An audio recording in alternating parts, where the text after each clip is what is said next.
Allah Azze ve Celle Estağfirullah buyurur ki, aralarında hükmetmeleri için Allah ve Resuluna çağrıldıkları zaman müminlerin sözü sadece eşitlik ve itaat ettik demeleridir. Felaha yani kurtuluşa kavuşacak, çatacak olanlar da elə bunlardır. Yalnız eşitlik ve itaat ettik diyenlerdir.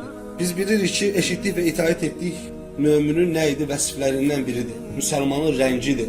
Müslümanın kimliğinin inşasının temelidir. Eşitlik ve itaat ettik deməsi. Yani senin bir binanın fundamenti ne kadar möhkəm olarsa, artık sen onu ne kadar kaldırırsan kaldır, onu ne kadar riskli pozisyonlara sokursan sok, Allah'ın izniyle ona zeval yoktur. Yani ona bir xələl gəlməz.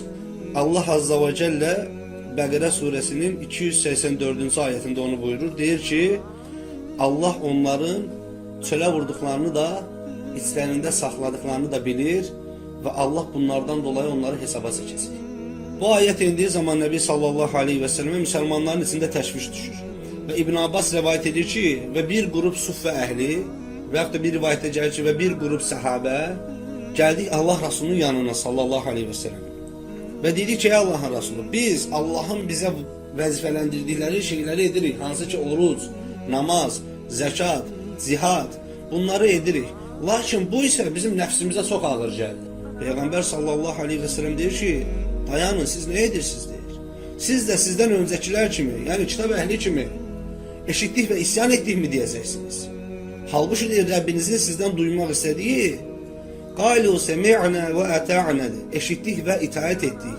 غُفْرَانَكَ رَبَّنَا وَاِلَيْكَ الْمَسِيرِ Ey Rabbimiz bizi bağışla, bize mağfiret eyle.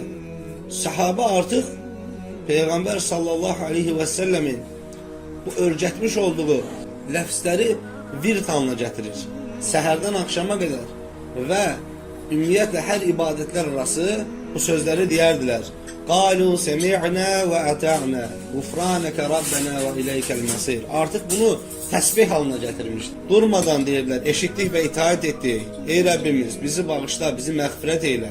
Sahabenin bunu bir tanına getirdiğini gören Rabbimiz Azza ve Celle hemen ayeti kitapta qalmasına baxmayaraq nəsx edir. Hansı ki neydi o? Allah onların içlerinden keçirdikləri ve çölə vurduqlarını bilir ve bundan dolayı onlara hesaba çəkəcək.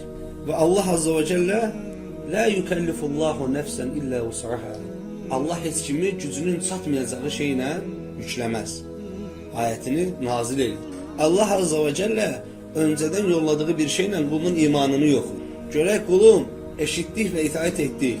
Teslim olduk. Ya Rabbi içimizde, çölümüzde sana boyun eğmektedir diyecek mi? Yoksa içi başka şey söyleyecek, çölü başka şey mi söyleyecek?